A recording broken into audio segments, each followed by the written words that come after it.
बदलाव ही प्रकृति का नियम है, इसलिए हमें बदलाव से घबराना नहीं चाहिए। कि जब वो चुनौतियों को सामने खड़ा देखता है तो घबरा जाता है और बेतुके तर्क देकर हार मानकर भाग जाना चाहता है, और कुछ नहीं वो तमाम बेबुनियादी दलीलें देने लगता है कि आखिर क्यों पीछे हट जाना बिल्कुल सही फैसला है। उसके सोचने समझने की शक्ति खत्म हो जाती है, वो सही कदम नहीं उठा पाता। ऐसे में जरूरी है कि बेचैन मन को शांत करना, अपना मनोबल बढ़ाना, अपने कर्म से भागने के बजाय उसका डट कर सामना करना। नमस्कार दोस्तों, मैं सुखलाल आपका स्वागत करता हूं आपके अपने चैनल सुखलाल ट्रेंडिंग स्टेशन में। हम बात कर रहे थे श्रीमद् भगवत गीता के बारे में। आइए शुरू करते हैं अगले अध्याय के बारे में। श्लोक नंबर 4। अर्जुन ने कहा, हे केशव, अपने ही परिवार को मारकर हम कैसे सुखी होंगे। ये सच है कि अधर्मी लोग लालची होते हैं, भ्रष्ट होते हैं, लेकिन उन्हें मारकर उन्हें सुकून नहीं मिलेगा।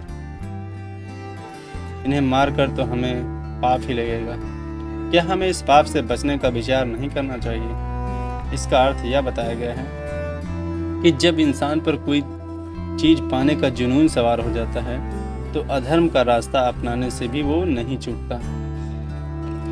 अपने ही भाइयों को मारकर जैसे दुर्योधन योजना कर रहा था, बना रहा था, अपने एक ऐसे आदमी के बारे में बताती है जो अपने अंतरात्मा की आवाज नहीं सुनता। अर्जुन ने धर्म और नीति का साथ कभी नहीं छोड़ा, लेकिन दुर्योधन जैसे लोग अपने स्वार्थ के लिए अपनी नीति को बदलने से जरा से भी नहीं झिझकते।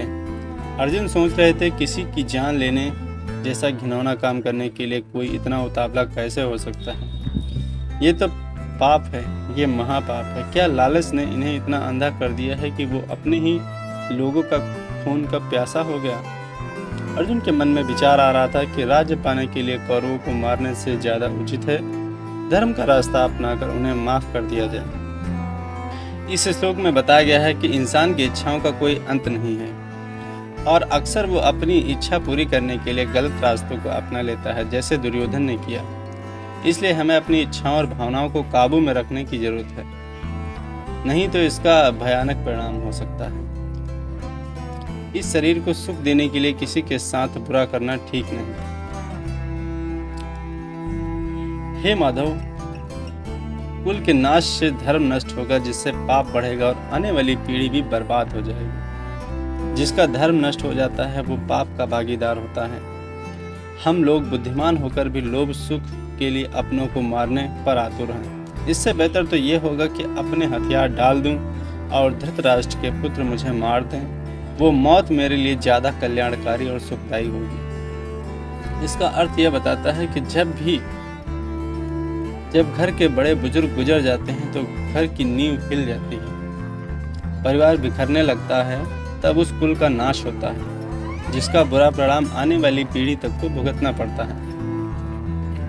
कुल का विनाश होने पर पुराने धर्म का नाश हो जाता है, जिस वजह से पूरे परिवार में अधर्म और पाप फैल जाता है। थोड़ी सी भूमि के टुकड़े के लिए वो इतना सब कुछ दांव पर नहीं लगाना चाहते थे। इस विनाश को रोकने के लिए वो मरने तक को तैयार थे, लेकिन युद्ध का मैदान सजा हुआ था और वो जानते थे कि अंत में उन्हें लड़ना ही होगा। इस दुख से बेचैन होकर अर्जुन ने अपना धनुष त्याग दिया और जाकर रथ पर बैठ गए। अर्जुन बुद्धिमान थे, लेकिन वो भूल गए थे कि पुराने धर्म का गलत इस्तेमाल किया जाने लगे तब उसका नाश करना जरूरी हो जाता है। उनके नाश के बाद ही नए निर्माण की नींव रखी जा सकती है। बदलाव ही प्रकृति का नियम है, इसलिए हमें बदलाव से घबराना नहीं चाहिए। यहाँ इंसान के मन की स्थिति को दिखाया गया है कि जब वो चुनौतियों को सामने खड़ा देखता है तो घबरा जाता है और बेतुके तर्क देकर हार मानकर भाग जाना चाहता है, और कुछ नहीं वो तमाम बेबुनियादी दलीलें देने लगता है कि आखिर क्यों पीछे हट जाना बिल्कुल सही फैसला है। उसके सोचने समझने की शक्ति खत्म हो जाती है, वो सही कदम नहीं उठा पाता। ऐसे में जरूरी है कि बेचैन मन को शांत करना, अपना मनोबल बढ़ाना, अपने कर्म से भागने के बजाय उसका डट कर सामना करना। इससे सीख हमें क्या मिलती है गीता का हर अध्याय में कुछ न कुछ सिखाता है। असल में ये हमारे मन की भूमि को जीवन की रणभूमि के साथ जोड़ने का काम करता है। यहाँ अर्जुन के माध्यम से हर इंसान की दुविधा और मन की स्थिति को दिखाया गया है कि जीवन के संघर्ष में जब उसका सामना किसी चुनौती से होता है तो उसका मन कैसे सवालों से घिर जाता है और वो अलग अलग बहाने बनाकर उससे भागने की कोशिश करता है। जब हमारा मन किसी चुनौती से होता है तो हमारे मन में कई सवाल उठते हैं। ये सवाल चिंता, डर को जन्म देते हैं जो हमारे मन को कमजोर करने लगते हैं। इससे बचने का सिर्फ एक उपाय है, वो है नॉलेज, इन्फॉर्मेशन हासिल करना। ज्ञान हमारे सवालों का जवाब देती है और जवाब मिलने के बाद ही मन शांत होता है और एक शांत मन साफ साफ सोच सकता है और सही फैसला ले सकता है। जीवन का युद्ध तभी जीता जा सकता है जब हमारे अंदर ज्ञान हो। उसके बाद कोई चुनौती कितनी भी बड़ी मुश्किल क्यों न हो, ज्ञान के द्वारा विचार साफ हो जाते हैं और हम जान जाते हैं कि क्या करना है और कौन सा कदम उठाना है। गीता के पहले अध्याय का संदेश है, इस संसार में सभी दुख और तकलीफों का मूल कारण है संघर्ष का सामना न कर पाने की हमारी कमजोरी।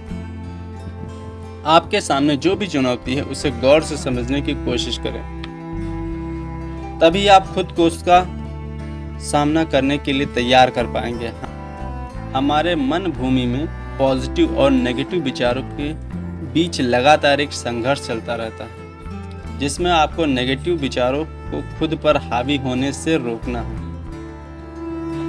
जब भी जीवन की समस्याओं को देखकर आपका मन कमजोर पड़ने लगे तो खुद का मनोबल बढ़ाएं, मुश्किलों का डट कर सामना करें, बहाने बनाकर उससे भागने की कोशिश न करें, पूरी शिद्दत के साथ अपना कर्म करें।